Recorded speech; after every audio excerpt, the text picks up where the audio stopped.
Quando ele tá na porta, Israel, quase de costas pra abrir a fechadura, eu falo, pastor Luciano. Aí ele vira, eu falo, pastor, tudo bem, como é que o senhor tá? O senhor sabe quem eu sou?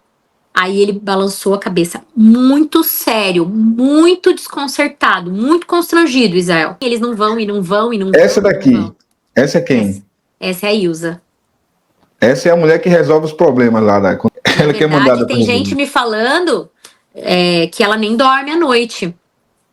Por causa desse caso? Sim, que ela sabe da verdade. Tô preparando um vídeo sobre ela. Essa aqui, ó. Para as pessoas entenderem, a Igreja Alcance de Curitiba mandou a Ilza para ir para Flórida para ficar com a Heloísa. Ela ficou quanto tempo aí? 17 dias, se não me engano.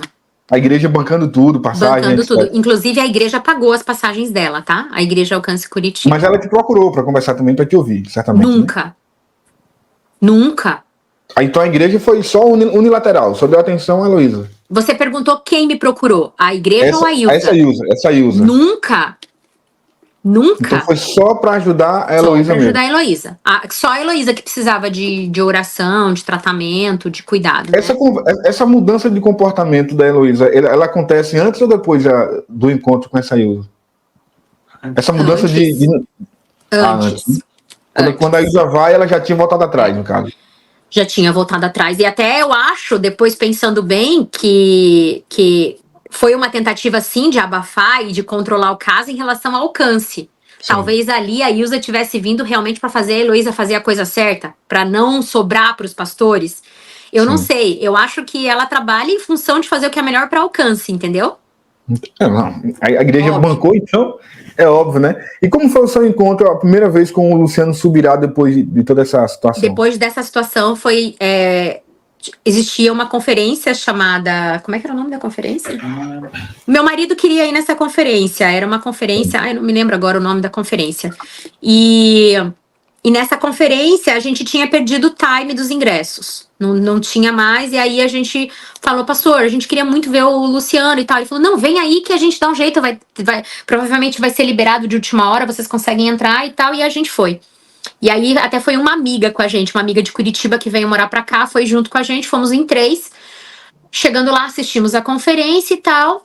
E eu confesso a você, naquele momento eu nem me achava assim, o Luciano, eu nunca tinha me cobrado, nunca tinha caído a ficha assim, nossa, o Luciano já veio tanto pra Orlando e nunca tirou um tempo pra conversar, ou pra saber, ou pra me ouvir, ou pra estar simplesmente. Ele já tinha ido antes. Ele já tinha ido mais de 8 vezes. Mais de 8 vezes. Nunca te procurou? Nunca me procurou. Eu acredito que 6 ou 8 vezes, né, amor? Ele vai cuidar mais várias vezes? Várias vezes. E aí... Tanto ele quanto o Marciano. Tanto ele quanto o pastor Marciano. E aí a gente... Daí, nesse momento, a gente... vamos falar com ele no final do culto. Eu já tinha combinado com meu esposo que eu queria falar com ele, porque eu queria sentir.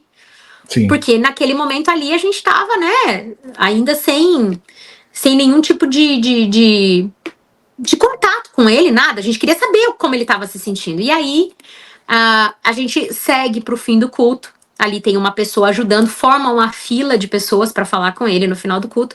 Ele tá assim, saindo, sabe? Aquela coisa que cada pouco dá um passo para ir em direção à porta. Foi embora. E aí, quando ele tá na porta, Israel, quase de costas para abrir a fechadura, eu falo, pastor Luciano. Aí ele vira, eu falo, pastor, tudo bem, como é que o senhor tá? O senhor sabe quem eu sou? Aí ele balançou a cabeça, muito sério, muito desconcertado, muito constrangido, Israel. Isso foi muito, assim, muito claro pra nós.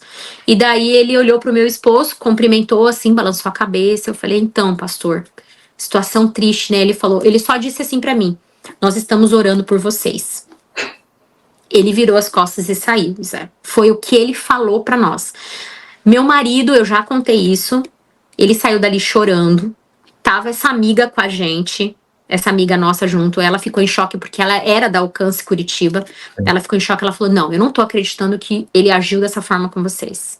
Ela tava do meu lado.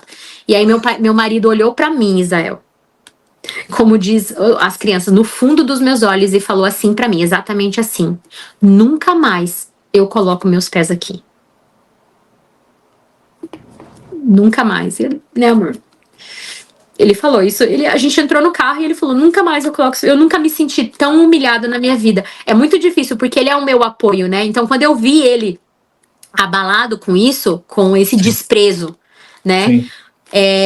Ali eu vi que não tinha mais como a gente continuar dentro disso, sabe, Zé? Não tinha mais como a gente permanecer nessa situação de ficar ali implorando que participassem, que fizessem a sua parte. A gente decidiu romper. Só que a gente levou, Isael, mais 3 semanas para romper oficialmente, né? 3 ou 4 semanas, né? 3 semanas ou 4 semanas. E aí é quando ele é solto, né?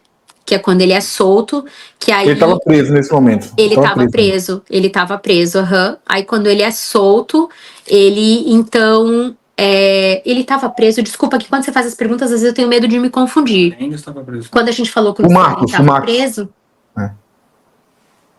Eu tenho como verificar e trazer essa informação. Eu gosto de ser muito cuidadosa com essas informações de data. Mas quando ele é solto, que é divulgado o vídeo da pastora Juliana dizendo que ouviu uma confissão, aí sim é quando a gente lê aquele comunicado e a gente vem abaixo, né? Aquele comunicado fala muitas mentiras.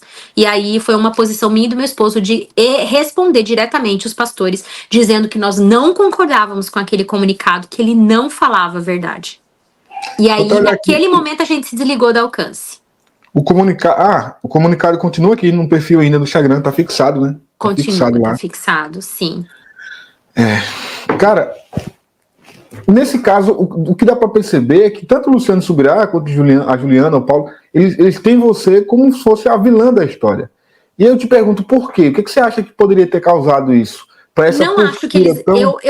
Nisso eu acho que eu vou discordar de você. Eles não me têm como vilã. Eu acredito que eu virei uma pessoa... como é que eu vou dizer? Não acho que eu seja vilã para eles. Eu acho que eu sou uma pessoa que estou atrapalhando os planos, porque eles têm a consciência de quem é o Marcos e do que aconteceu, do crime. Mas e por que eles não fazem nada? Por que eles simplesmente ignoram? Porque tem muita coisa em jogo. Eu acredito isso, tem muita coisa em jogo. Eu acho, mas eles... Tanto eu vou te dar um exemplo. Claro que tudo tem uma né? Mas eu vou te dar um exemplo. Por exemplo, tem pessoas da Alcance que dizem que, por exemplo, o pastor Paulo levantou oração a nosso favor na célula. Vamos orar pela família, mesmo depois de toda essa confusão. Sim. Então, assim, né? Claro que eu sei que existe uma tentativa de mostrar às pessoas que se preocupam e tudo mais, mas eu acho que ali eles se viram numa situação insustentável de não poder mais permanecer 100% ao nosso lado, porque tinha muita coisa em jogo. Mas eles sabem que o Marcos... Eles sabem, isso a gente precisa deixar muito claro para as pessoas. Eles sabem que o Marcos é culpado. Gente, isso pior, né? Não, isso isso tá fora de cogitação, tá? Tanto é que o próprio Paulo chega pra mim um momento e diz, Aline, eu liguei pro Irineu ontem. E eu disse pra ele, nossa, que merda que o Marcos fez. Ele até brincou, pastor, você tá falando merda? Brinquei com ele na hora. Ele falou, eu falei pro Irineu, olha, que merda que o Marcos fez. Então isso pra mim é muito claro, tá? Isso é indiscutível. Tanto é que nas trocas de mensagens eles sempre falam, gente, a gente tá a favor da verdade, a justiça vai ser feita. Eles deixam isso muito claro a todo tempo. Tá? Mas eu acho que quando eles tinham que falar a verdade, muita coisa ali foi colocada em jogo, muitas coisas veio de Curitiba, ordens de Curitiba, tá?